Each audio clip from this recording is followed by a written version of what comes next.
My dear students, सब खैरियत से होंगे, एकदम घर पे फिट फाट। आज हम इस वीडियो में डिस्कस करने वाले बहुत ही इम्पॉर्टेंट टॉपिक है। सबने मेरे साथ इसको गौर से सीखना है।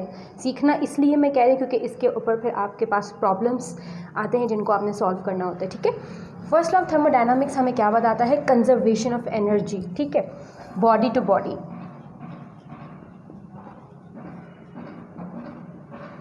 Conservation of energy. Conservation of energy में आप लोग क्या डिस्कस करते हैं? Energy can not be created not destroy, it's change one form to another form. यानी कि एनर्जी जो है ना ही आप उसको क्रिएट कर सकते हो, ना ही आप उसको जो है डिस्ट्रॉय ख़त्म कर सकते हो। वो सिर्फ चेंज होती है एक फॉर्म से दूसरे फॉर्म में। और पूरा जो यूनिवर्स है हमारा, टोटल एनर्जी ऑफ यूनिवर्स क्या होती है? यानी कि आपकी जो यूनिवर्स है इसमें जितने भी मैटर्स हैं उसकी जो टोटल एनर्जी होती है वो क्या होती है? कांस्टेंट होती है। कांस्टेंट होती है, ये बात आपने हमेशा याद रखनी है कि यानी कि यूनिवर्स की जितनी भी टोटल एनर्जी होगी वो सबकी सब क्या होती है? कांस्टेंट होती है। मैथमेटिकली अगर हम इस वर्ड को लिखें, फर्स्ट लॉ ऑफ थर्मोडायनामिक्स को, इस स्टेटमेंट को हम पूरा एक फार्मूला के फॉर्म में लिखते हैं, डेल्टा ई, जिसे हम कहते हैं चेंज इन एनर्जी। कहीं कहीं ये दूसरे डेल्टा यू के फॉर्म में भी लिखा जाता है। मीन्स बुक्स के अंदर डिफरेंट इनके वेज होते हैं इनको रिप्रेजेंट करने के लिए। चेंज इन एनर्जी जो कि बराबर होती है चेंज इन हीट, क्यू क्या है आपकी? Heat, plus change in work. ये सब मिल के आपकी इन चेंज इन एनर्जी को डिस्क्राइब करते हैं, यानी कि change in heat and change in work. ठीक है जी, इधर हम लिख देते हैं heat given to the system,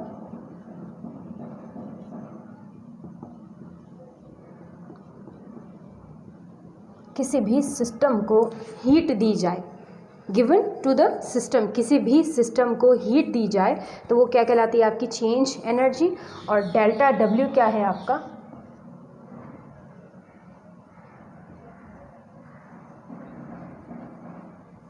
work done on system.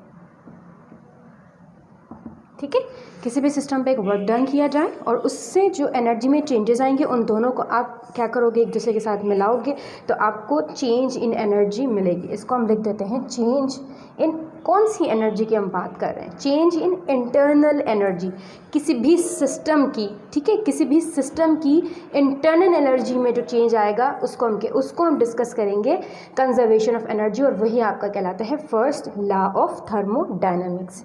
तो हम इसको भी यहाँ लिखते हैं change in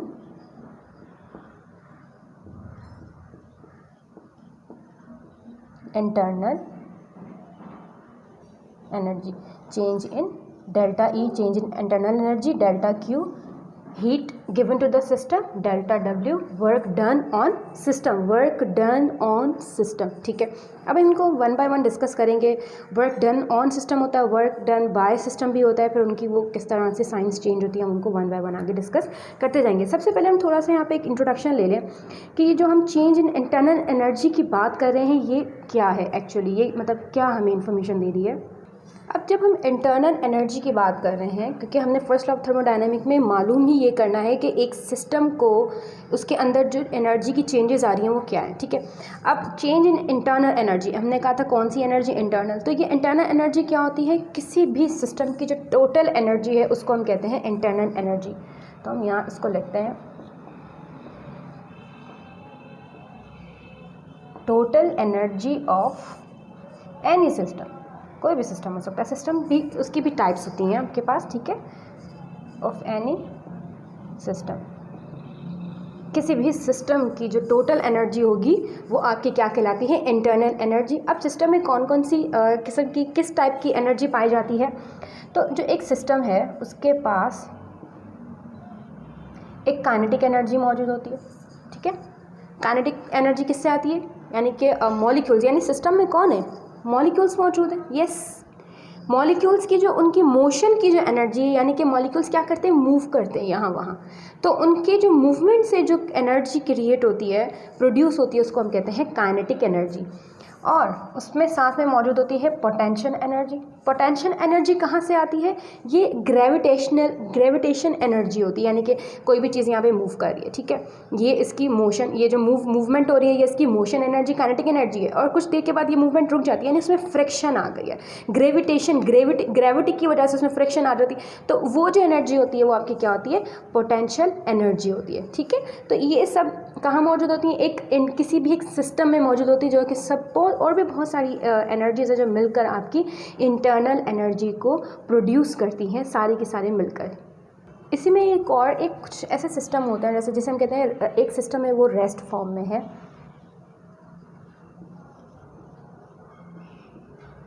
system is in rest form. कोई भी एक सिस्टम है वो अगर रेस्ट फॉर्म में है, रेस्ट फॉर्म का मतलब क्या होता है? In the absence of external field, यानी आप उस पर किसी किस्म का भी एक्सटर्नल प्रेशर या एक्सटर्नल उसका हीट उस पर अप्लाई नहीं कर रहे, उस पर किसी किस्म की फील्ड अप्लाई नहीं हो रही, वो ऐसा सिस्टम क्या कहलाता है? आपका in the form of rest. ऐसा सिस्टम हम यहाँ पर इसको रेस्ट फॉर्म ऑफ सिस्टम का मतलब क्या होता है?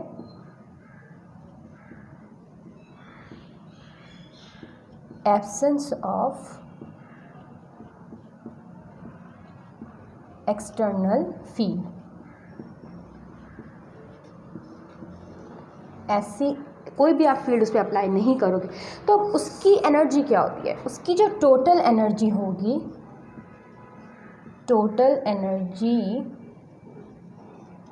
वो बराबर हो जाएगी किसके? इंटरनल एनर्जी के। इंटरनल एनर्जी को हम शॉर्ट फॉर्म में लिखते हैं IE, ठीक है। यानी कि कोई भी एक ऐसा सिस्टम जो रेस्ट फॉर्म में है, आप उस पर किसी किस्म की एक्सटर्नल फील्ड अप्लाई नहीं कर रहे, उसकी जो टोटल एनर्जी है वो बराबर होती है उसकी इंटरनल एनर्जी के। अब यहाँ पे हम डिस्कस कर रहे हैं सिस्टम की हम बात कर रहे हैं, ठीक है। तो सिस्टम में जी मॉलिक्यूल्स मौजूद हैं, ठीक है, मॉलिक्यूल्स मौजूद हैं। It's a rough diagram. एक सिस्टम है, उसमें कौन मौजूद है? मॉलिक्यूल्स मौजूद है, ठीक है।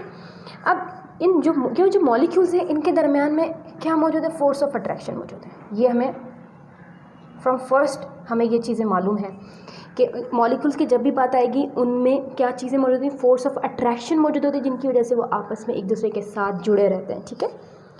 तो इनके दरमियान जो फोर्स ऑफ अट्रैक्शन है वो क्या क्रिएट कर रही है? पोटेंशियल एनर्जी को क्रिएट कर रही है। एक पोटेंशियल एनर्जी, उनकी अट्रैक्शन के रिजल्ट में एक पोटेंशियल एनर्जी प्रोड्यूस हो रही है, वो एनर्जी कहलाती है आपकी इंटरनल एनर्जी। इंटरनल एनर्जी को समझाने के लिए बहुत सारी एग्जांपल्स हैं, बहुत सारी मैंने कहा ना, इंटरनल एनर्जी के अंदर आपकी काइनेटिक एनर्जी मौजूद है, पोटेंशियल एनर्जी मौजूद है, बहुत सारी एनर्जीज मिलकर आपकी एक सिस्टम की इंटरनल एनर्जी को प्रोड्यूस करती हैं, क्रिएट करती हैं। तो जो मॉलिक्यूल्स की अट्रैक्शन की वजह से जो पोटेंशियल एनर्जी प्रोड्यूस हो रही है वो आपकी क्या कहलाती है? इंटरनल एनर्जी, ठीक है। मैं देना चाहूँ तो इस पर एक घंटे का लेक्चर आपको दे के समझा सकती हूँ कि जी इंटरनल एनर्जी एक्चुअली है क्या। और सिंपल अगर आप इसको इन वर्ड्स में भी लिख सकते हो, anything having mass they possess internal energy, ठीक है। हमने इसको सिंप्लीफाई कर दिया आप लोगों के लिए कि अगर कोई भी इंटरनल एनर्जी है, अगर आप उसको देखना चाह रहे हो कि आप यार इंटरनल एनर्जी किस किस चीज़ में मौजूद है, तो कोई भी ऐसी चीज़, कोई भी ऐसा सब्सटेंस, ठीक है, कोई भी यूनिवर्स में, पूरी यूनिवर्स में कोई भी एक ऐसी चीज़, थिंग्स जिसका वेट है, यानी उसके पास मास है, उसके पास इंटरनल एनर्जी मौजूद होगी। इंटरनल एनर्जी क्यों मौजूद होगी जी? उसके अंदर मॉलिक्यूल्स हैं, मॉलिक्यूल्स की अट्रैक्शन होगी, अट्रैक्शन से पोटेंशियल एनर्जी प्रोड्यूस होगी, और वही तो आपकी इंटरनल एनर्जी होती है, ठीक है। अब मॉलिक्यूल्स जो हैं वो मूव करते हैं, मॉलिक्यूल्स इधर उधर मूवमेंट उनकी होती है, चाहे वो सॉलिड के मॉलिक्यूल्स हैं या वो लिक्विड के मॉलिक्यूल्स हैं और गैस मॉलिक्यूल्स हैं, उनके अंदर उनकी मूवमेंट मौजूद होती है पार्टिकल्स की आपस में, ठीक है। जब वो मूव करते हैं तो उनमें काइनेटिक एनर्जी प्रोड्यूस होती है। काइनेटिक एनर्जी क्या होती है? मोशन, कम्स फ्रॉम मोशन, यानी कि जब जैसे ही मॉलिक्यूल्स मूवमेंट में आते हैं, मोशन में आते हैं, उनके दरमियान उनके अंदर एक एनर्जी प्रोड्यूस होती है जिसे हम क्या कहते हैं, इंटरनल एनर्जी कहते हैं। यानी मॉलिक्यूल्स की अपनी एनर्जी जो उनकी मूवमेंट से प्रोड्यूस होती है उसको भी आप क्या कहते हो, इंटरनल एनर्जी कहते हैं। इंटरनल एनर्जी मैंने आपको कहा कि उसमें काइनेटिक एनर्जी मौजूद है, उसमें पोटेंशियल एनर्जी मौजूद है, उसमें बॉन्ड एनर्जी भी मौजूद है। अब ये जो काइनेटिक एनर्जी है, काइनेटिक एनर्जी भी आपके पास तीन उसमें आती है। एक तो आपके पास आती है ट्रांसलेशन एनर्जी, यानी कि जो एनर्जी स्ट्रेट लाइन में मूव करती है, ठीक है, हम इसको यहाँ पर लिख देते हैं। ये भी तीन फॉर्म में आपके पास होती है। फर्स्ट आपके पास ये होती है ट्रांजिशनल एनर्जी। ट्रांजिशनल एनर्जी कौन सी होती है, जो स्ट्रेट लाइन में आपकी मूव करती है। उसके साथ आपके पास होती है दूसरी वाइब्रेशनल एनर्जी भी होती है। काइनेटिक एनर्जी के अंदर एक आपके पास वाइब्रेशनल एनर्जी भी आएगी, ठीक है। और एक और आपके पास आती है rotational energy, vibrational and rotational energy. यानी काइनेटिक के अंदर ही आपके पास ट्रांजिशनल एनर्जी आती है और वाइब्रेशनल एनर्जी आती है और आपके पास ये रोटेशनल एनर्जी भी आती है। अब हम बात करते हैं पोटेंशियल एनर्जी। पोटेंशियल एनर्जी भी आपके पास डिफरेंट साइड से आती है, जैसे कि इलेक्ट्रॉन एंड न्यूक्लियस जो है, इलेक्ट्रॉन न्यूक्लियस मतलब जो आपके सब पार्टिकल्स हैं एटम के, उनसे प्रोड्यूस होती है। उसके साथ साथ ये फोर्स ऑफ अट्रैक्शन, यानी कि मॉलिक्यूल्स के दरमियान जो फोर्स ऑफ अट्रैक्शन से जो एनर्जी प्रोड्यूस होगी तो वो भी आपकी पोटेंशियल एनर्जी कहलाती है। तो हम इसको यहाँ लिखते हैं फोर्स ऑफ अट्रैक्शन हो गई आपके पास, ठीक है। और बॉन्ड एनर्जी, यानी कोई भी आपस में मॉलिक्यूल्स कंबाइन होंगे तो जाहिर है वो बॉन्ड फॉर्मेशन होगी वहाँ पे, तो उससे बनने वाली जो एनर्जी होगी, बॉन्ड या तो बनेगा या टूटेगा, दोनों में ही एनर्जी की ज़रूरत होती है, तो वो भी आपकी क्या कहलाती है, इंटरनल एनर्जी कहलाती है। यानी इंटरनल एनर्जी बहुत चीज़ों से मिलके बनती है। उसमें काइनेटिक एनर्जी है, काइनेटिक एनर्जी में भी आपके पास उसकी फॉर्म्स आ गई, ट्रांजिशनल आ गई, वाइब्रेशनल आ गई, रोटेशनल आ गई। फिर पोटेंशियल एनर्जी में आपके पास इलेक्ट्रॉन न्यूट्रॉन के न्यूक्लियस के दरमियान अट्रैक्शन है, फोर्स ऑफ अट्रैक्शन है मॉलिक्यूल्स की, बॉन्ड एनर्जी, यानी बहुत सारी इंटरनल एनर्जी बहुत एनर्जीज से मिलकर बनी होती है, ठीक है, किसी भी एक सिस्टम की इंटरनल एनर्जी। अब इधर हम एक स्टेटमेंट लिख देते हैं कि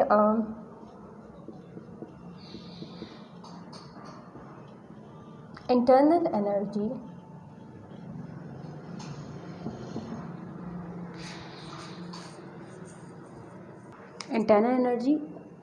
कब बनती है, यानी इंटरनल एनर्जी एक सिस्टम में मौजूद छोटे छोटे मॉलिक्यूल्स जो मौजूद हैं, हमने सिस्टम बनाया था ना यहाँ पे, इस तरह से एक सिस्टम हमने रफली डायग्राम बनाई थी, इसमें मौजूद जितने भी मॉलिक्यूल्स हैं उनमें छोटे छोटे मॉलिक्यूल्स की सबकी एनर्जीज कंबाइन होंगी।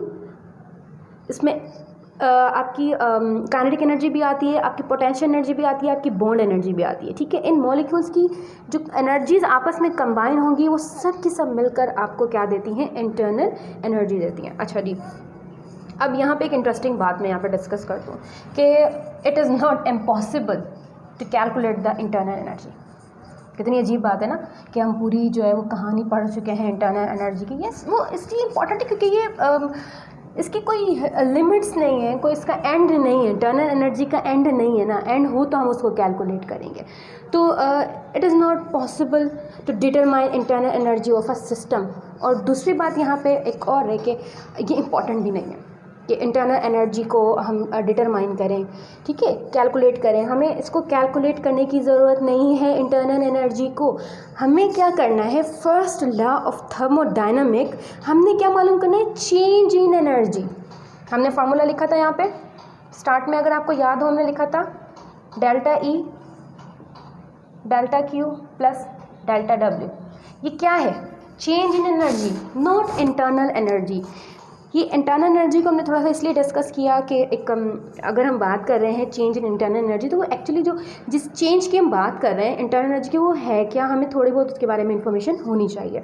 तो उसको कैलकुलेट करना एक तो पॉसिबल नहीं है और दूसरा वो इम्पॉर्टेंट भी नहीं है कि हम उसको कैलकुलेट करें, ठीक है। हमें जो कैलकुलेट करना है वो चेंज इन इंटरनल एनर्जी, यानी कि एक सिस्टम की इंटरनल एनर्जी चेंज हो रही है, हमने उसको कैलकुलेट करना है। और वो किस तरह से हम फाइंड आउट कर सकते हैं? Change in heat, change in work. यानी आप किसी भी सिस्टम में, किसी भी आपने सिस्टम को हीट दी, ठीक है, heat given to the system, उसमें जो चेंज आया, और वर्क ऑन अ सिस्टम, उस हीट से जो वर्क में फ़र्क पड़ा, उसमें जो चेंजेस आई, उससे मिलकर आपकी चेंज इन इंटरनल एनर्जी बनेगी, जिसको आपने क्या करना है? कैलकुलेट करना है। अच्छा, जो इंटरनल एनर्जी है वो एक्सटेंसिव प्रॉपर्टीज़ होती हैं। क्या होती हैं वो? एक्सटेंसिव प्रॉपर्टीज़ होती हैं। एक्सटेंसिव प्रॉपर्टीज़ कौन सी प्रॉपर्टीज़ होती हैं? जो कि अमाउंट पर डिपेंड करती हैं। इंटरनल एनर्जी जो है आपकी, वो क्या होती हैं? वो डिपेंड करती हैं मास पे, ठीक है, अमाउंट ऑफ सब्सटेंस कोई भी आपका हो, अब वो जब भी आपका अमाउंट, जितना ज़्यादा अमाउंट होगा, इंटरनल एनर्जी होगी, उनके अंदर मॉलिक्यूल्स की अट्रैक्शन भी उतनी ज़्यादा होगी। यानी कि ये किस तरह की प्रॉपर्टीज़ होती हैं? एक्सटेंसिव प्रॉपर्टीज़ होती हैं। जबकि अगर हम बात करें हमारी इंटरनल एनर्जी, यानी कि जिसको हम कह रहे हैं change in energy, change in energy क्या होती है? ये एक स्टेट फंक्शन है। चेंज इन एनर्जी जो है वो, यहाँ पे हम लिखते हैं इसको, ये आपका एक स्टेट फंक्शन है। चेंज इन एनर्जी क्या है? आपकी एक स्टेट फंक्शन है। ये एक्सटेंसिव प्रॉपर्टी नहीं है, ये डिपेंड नहीं करती है। अच्छा, किस पर डिपेंड करती है? ये सिर्फ डिपेंड करती है इनिशियल एंड फाइनल स्टेट के ऊपर। स्टेट है ना, इनिशियल एंड फाइनल स्टेट के ऊपर ये डिपेंड करती है, पाथ पे डिपेंड नहीं करती।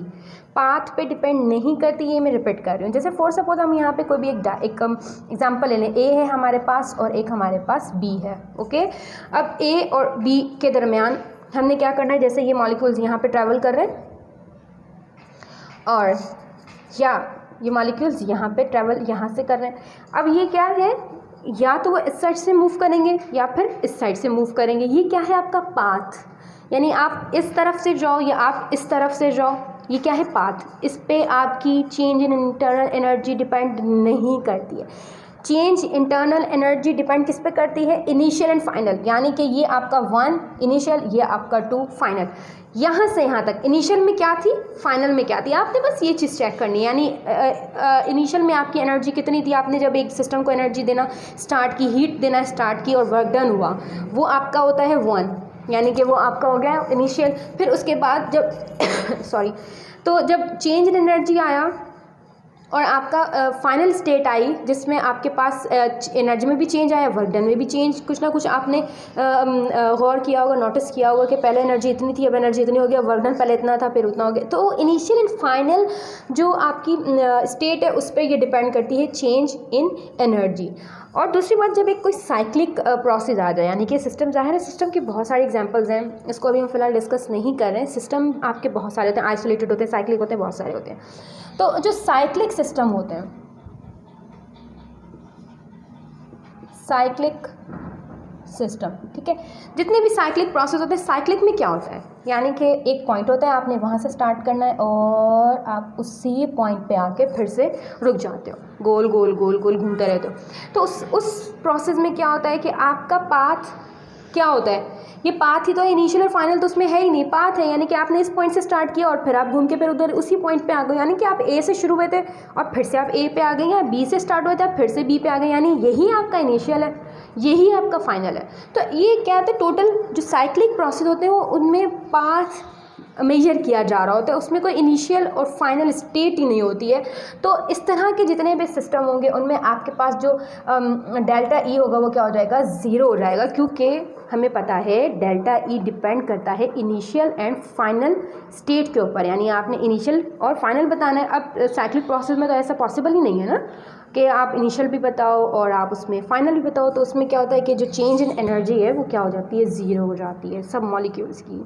अब फर्स्ट लॉ ऑफ थर्मोडायनामिक के लिए हमारे पास फार्मूला मौजूद है, जिसे हमने कैलकुलेट करना है चेंज इन एनर्जी को, जो कि हम लिख चुके हैं ऑलरेडी। चेंज इन एनर्जी बराबर है delta Q plus delta W. अब यहाँ पे जो हम बात कर रहे होते हैं वो आइडियल गैसेस की बात कर रहे होते हैं, ठीक है। तो जब हम गैसेस की बात करते हैं तो उसमें हम किन को लेते हैं? आइडियल गैस को।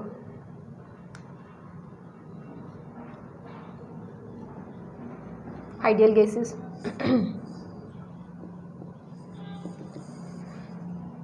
तो आइडियल गैसेस के लिए हमारे पास थोड़ा फार्मूले में चेंज आएगा, ठीक है। आइडियल गैसेस के लिए हम ये फार्मूला यूज़ नहीं करेंगे। आइडियल गैस के लिए हम फार्मूला यूज़ करेंगे delta E NCV delta T, ठीक है। ये हमारे पास फॉर्मूला मौजूद है फॉर ओनली आइडियल गैसेस के लिए। अच्छा जी, अब ये N क्या है? Number of moles of ideal gases, ठीक है। ये हमें अच्छे से मालूम है, हमने ये डिस्कस किया हुआ है अपने प्रीवियस लेक्चर में, और केमिस्ट्री में भी ये number of moles, find out the number of moles, calculate the number of moles of any substance, ये हम करके आ गए हैं बहुत सारी, हमने इस पर प्रैक्टिस भी की है। तो N रिप्रेजेंट करता है नंबर ऑफ मोल्स को। ये जो CV है ये क्या होती है? CV होती है मोलर हीट कैपेसिटी, ठीक है। अब ये मोलर हीट कैपेसिटी जो है ये डिपेंड कर, इसमें भी आपके पास दो तरह की आती हैं, एक CV होता है और एक CP भी होता है, यानी कि आपके पास इसमें प्रेशर भी आएगा और इसमें वॉल्यूम भी आएगा। दूसरा ये जो डेल्टा T यानी कि change in temperature, number of moles, और जो आपका C है ये क्या है आपका? Molar specific heat capacity at constant volume, eight constant volume. अच्छा जी, इसमें आइडियल गैसेस में हम वॉल्यूम को क्या करते हैं? कांस्टेंट रखते हैं। अच्छा, जो CV है इसको कैलकुलेट करने के लिए हमारे पास फार्मूला मौजूद है, ठीक है। फार्मूला मौजूद है F/2, सही है। इसके लिए हमारे पास फार्मूला मौजूद है F/2 एंड R, और R आपका क्या है? कांस्टेंट है, ठीक है। अब इसमें क्या है आपके पास मेजर करने के लिए 2-3 तरीके इसके मौजूद हैं। अब जो वो 3 मेथड, यानी कि आपने जो F को कैलकुलेट करना है, F की वैल्यू कैसे निकालनी है, यानी उसकी जगह आपने क्या जो है वो नंबर्स को रखने हैं, तो हमने यहाँ पे ये 3 चीज़ें आपको बताई हैं। मॉलिक्यूल्स जो हैं या तो मोनो एटॉमिक फॉर्म में होते हैं गैस मॉलिक्यूल्स, या वो डायटॉमिक फॉर्म में होते हैं, या वो पॉलीएटॉमिक फॉर्म में होते हैं। अच्छा, जब मोनोटॉमिक फॉर्म होगी तो हम F की कितनी वैल्यू रखेंगे? 3। अगर वो डायटॉमिक फॉर्म में होंगे तो हम F को रखेंगे 5 इधर फार्मूला में। CV मालूम करने के लिए, CV क्या है आपका? Molar specific heat capacity at constant volume. दोबारा रिपीट कर रही हूँ, ये क्या है आपका? Molar specific heat capacity at constant volume. तो उसमें अगर आपके पास पॉलीएटॉमिक मॉलिक्यूल्स गैसेस यानी क्या रहेंगे, जब उसमें बहुत सारे गैस मॉलिक्यूल्स मौजूद होंगे तो वो आपने F की वैल्यू क्या रखनी है? 6 रखनी है। दूसरी चीज़, आइडियल गैसेस में जो इंटरनल एनर्जी होती है वो डायरेक्ट उसका रिलेशनशिप होता है किससे? टेम्परेचर से। अगर टेम्परेचर में किसी किस्म का भी कोई चेंज नहीं आएगा तो आपकी इंटरनल एनर्जी में भी किसी किस्म का चेंज नहीं आएगा। No change in temperature, there is no change occur in internal energy. Okay, जो R है ये यूनिवर्सल कांस्टेंट है। R आपका क्या है? यूनिवर्सल कांस्टेंट है। यूनिवर्सल कांस्टेंट है तो इसकी कोई ना कोई वैल्यू होगी। यस, हमारे पास इसके 2 वैल्यूज़ हैं, 8.3145 पर मोल केल्विन। दूसरा कैलोरीज में भी है, 2 कैलोरी पर मोल, ठीक है। तो ये आपके पास 2 तरह की इसकी वैल्यू है R की, जो कि हमारा यूनिवर्सल कांस्टेंट होता है। अब मैं आपसे एक यहाँ पे सवाल पूछती हूँ, क्वेश्चन हमारे पास है, why internal energy of ideal gases is said to be only kinetic energy. ठीक है, बोर तो नहीं हो रहे, टॉपिक लंबा हो गया कि थोड़ा सा हमने इसको थ्योरेटिकल बैकग्राउंड समझना तो हमें पड़ेगा। अगर थोड़ा बोर हो रहे हैं वीडियो को पॉज करें, इधर उधर घूम के आए, थोड़ा पानी वानी पिए, ठीक है, लेकिन 5 मिनट्स की ब्रेक से ज़्यादा ब्रेक नहीं होनी चाहिए, ठीक है। अच्छा, हम यहाँ पे एक माइंड में क्वेश्चन आना चाहिए, ठीक है, मेरे माइंड में भी आया था कि जो आइडियल गैसेज हैं उनके अंदर बात कर रहे होते हैं सिर्फ कौन सी एनर्जी मौजूद होती है? काइनेटिक एनर्जी मौजूद होती है, दैट्स इट। आइडियल गैसेस की बात कर रही हूँ मैं, नॉर्मल गैसेस की बात नहीं कर रही। उनमें सिर्फ कौन सी एनर्जी मौजूद होती है? काइनेटिक एनर्जी, जो कि मूवमेंट की होती है, इधर उधर जो गैसेज होते हैं वो क्या होते हैं, यहाँ वहाँ घूम रहे होते हैं, ठीक है। उनके अंदर दूसरी एनर्जी नहीं होती, लाइक पोटेंशियल एनर्जी है, उसके अंदर बॉन्ड एनर्जी, इस तरह की कोई एनर्जी पाई नहीं जाती है। तो इसका क्या आंसर होगा? बताइए, जल्दी बताइए, जल्दी बताइए, जल्दी बताइए, जल्दी बताइए। यस, बिल्कुल सही बोल रहे हैं आप, क्योंकि उनके दरमियान किसी किस्म की अट्रैक्शन ही नहीं होती है। गैस मॉलिक्यूल्स हैं, आइडियल गैसेज हैं, उनमें अट्रैक्शन मौजूद नहीं है। वैसे गैसेज में अट्रैक्शन है, ये बात हमारी गलत हो जाएगी कि गैसेज में भी अट्रैक्शन होती हैं, बिल्कुल होती हैं, लेकिन हम बात करें आइडियल गैस की, there is no force of attraction between ideal gases. यही रीज़न है, जब आइडियल गैस के अंदर अट्रैक्शन ही नहीं होगी तो पोटेंशियल एनर्जी कहाँ से क्रिएट होगी? पोटेंशियल एनर्जी होती ही किससे होती है? फोर्स ऑफ अट्रैक्शन से प्रोड्यूस होती है। तो काइनेटिक एनर्जी इसमें इसलिए पाई जाती है क्योंकि इसके अंदर किसी किस्म की पोटेंशियल एनर्जी नहीं है, क्योंकि फोर्स ऑफ अट्रैक्शन ही मौजूद नहीं है। क्लियर हो गई ये बात आपको? There is no force of attraction between ideal gas molecules. So potential energy, there is no potential energy, only kinetic energy is there. यहाँ पे सिर्फ kinetic energy ही आपको मिलेगी. अब चेंज इन एनर्जी यानी कि इंटरनल एनर्जी तो आप सबको क्लेरिफाई हो गया है कि वो क्या चीज़ थी, क्या करना है हमने उसके अंदर. अब दूसरी चीज़ हमारे पास आती है ये हीट. ठीक है, जिसको आप Q से रिप्रेजेंट करते हो, इसको आप कहते हो हीट. अब ये हीट क्या है, क्या form of energy. Form of energy यानी कि एक एनर्जी की ये फॉर्म है. अब आपने क्या करना है, इधर हम लिख देते हैं ना इसको जल्दी से, फॉर्म ऑफ एनर्जी. ठीक है, फॉर्म ऑफ एनर्जी. अब मैंने कहा था सिस्टम है. ठीक है, हीट को आपने सिस्टम में दिया, given heat given to the system. Okay, और एक होता है हीट गिवन बाय सिस्टम. एक तो है गिवन टू द सिस्टम, दूसरी यहाँ पे चीज़ है हीट गिवन बाय सिस्टम. अब इसमें क्या होता है कि आप जब भी हीट जो है वो गिवन टू द सिस्टम होगा तो जो उसकी एनर्जी रिलीज होगी वो क्या होगी, हमेशा पॉजिटिव होगी. क्या होगी, पॉजिटिव होगी. और हीट गिवन बाय सिस्टम होगा तो हमारे पास उस जो हीट एनर्जी रिलीज होगी तो वो क्या होगी आपकी, उसको किससे आप रिप्रेजेंट करोगे, हमेशा माइनस में करोगे, यानी कि वो आपकी क्या होगी, नेगेटिव होगी. और अगर वो टू द सिस्टम है तो वो क्या होगी, आपकी पॉजिटिव होगी. ठीक है, फॉर्मूला फॉर हीट हमारे पास यहाँ मौजूद है. क्यू से ही हम हीट को जो है वो रिप्रेजेंट करते हैं, एन सी डेल्टा टी. ठीक है, एन सी डेल्टा टी. अच्छा, ये जो फॉर्मूला है ये सबके लिए, ये सॉलिड्स, गैसेस, लिक्विड्स सबके लिए. सॉरी, यहाँ पे एन सी डेल्टा टी. तो ये सबके सब ये सारी आप अप्लाई करोगे स्टेट ऑफ मैटर, जितनी भी आपके सॉलिड्स हैं, लिक्विड हैं और गैसेस हैं, उन सब में. एम आपका क्या है, मास. सी आपका क्या है, कैपेसिटी, हीट कैपेसिटी. और डेल्टा टी यानी कि चेंज इन टेम्परेचर. लेकिन जब हम आइडियल गैस की बात करते हैं, ये तो हो गई बात सॉलिड के लिए भी है, ये लिक्विड के लिए भी है, for solid, for liquid, for gases, ordinary gases जो भी हैं आपकी.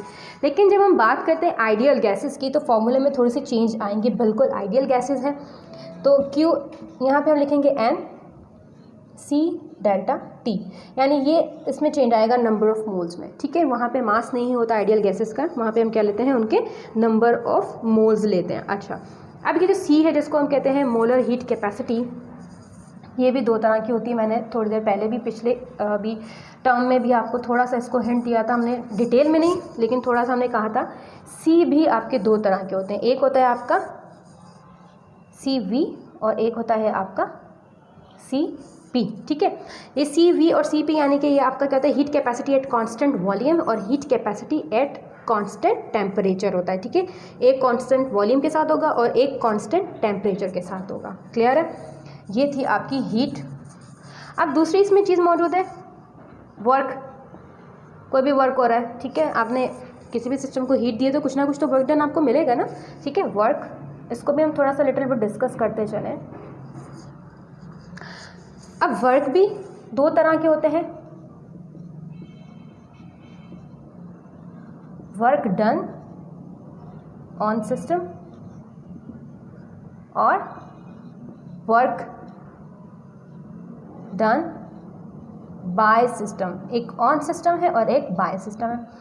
अब जब ऑन सिस्टम होगा यानी आपने किसी भी सिस्टम पर काम किया, ठीक है, चेंज इन एनर्जी प्रोवाइड करके आपने उस सिस्टम पे काम किया, तो जो उसकी जो रिलीज एनर्जी है, जो सॉरी एनर्जी जो भी होगी उसकी वो आप उसको रिप्रेजेंट किस में करोगे, पॉजिटिव में करोगे. और किसी भी सिस्टम के ज़रिए आपने काम किया, वर्क डन बाय सिस्टम, तो वो आप उसको किससे रिप्रेजेंट करोगे, नेगेटिव में करोगे. ठीक है, ये बात आपने याद रखनी है. On the system positive, by the system negative होगा. अच्छा, इसका फार्मूला अगर हम बात करें तो हमारे पास फार्मूला है W बराबर है F into D. F force है, D आपकी क्या है, डिस्प्लेसमेंट है. ओके, और उसके साथ साथ इसको हम एक और तरीके से भी करते हैं, F mgh gravitational work done. जैसे हम इस mgh क्या होता है आपका, ग्रेविटेशनल वर्क डन है. इसके साथ साथ हमारे पास एक और फार्मूला भी, बहुत सारे वर्क के फार्मूलाज हैं हमारे पास. हाफ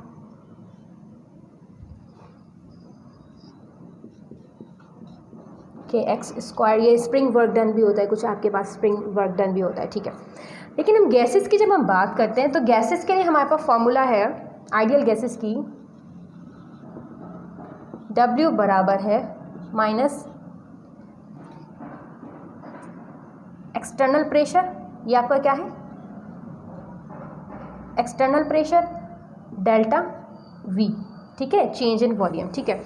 एक्सटर्नल प्रेशर और डेल्टा V आपके पास है, ये आप क्या करोगे यहाँ पे उसको वर्क डन को आप मालूम करोगे फॉर द गैसेस। अच्छा, एक डायग्राम के सेंस में अगर हम इसको लें, जब हम प्रेशर इंक्रीज़ कर रहे हैं, वॉल्यूम डिक्रीज़ हो रहा है, वॉल्यूम इंक्रीज़ कर रहे हैं, प्रेशर डिक्रीज़ हो रहा है, तो अब उसके अंदर भी कुछ फार्मूला होते हैं, ठीक है। उसमें आप क्या करोगे, जैसे फॉर सपोज यहाँ पे हमने वॉल्यूम रख दिया और यहाँ पे हमने प्रेशर रख दिया, ये P1 और ये P2 हो गया और V1 और V2 हो गया आपके पास, ठीक है। इस तरह से ये चेंज आ रहा है, इसके अंदर चेंज आ रहा है वर्क डन के अंदर। तो अब आप क्या करते हो कि ये इसके दरमियान जो ये एरिया मौजूद है, इसके ज़रिए आप मालूम करते हो कि कितना वर्क डन हुआ। तो अब उसमें आप क्या लिखते हो, W बराबर है area upon P minus V, ठीक है। यानी कि जो कार के नीचे जो एरिया कवर हो रहा है उसको आप क्या करोगे, P माइनस V से उसको आप डिवाइड कर दोगे, तो आप इस तरह से कैलकुलेट कर सकते हो एरिया, किसी भी एरिया का वॉल्यूम और उसका प्रेशर। तो इस तरह से वर्क के और भी बहुत सारे फार्मूलाज हैं यहाँ।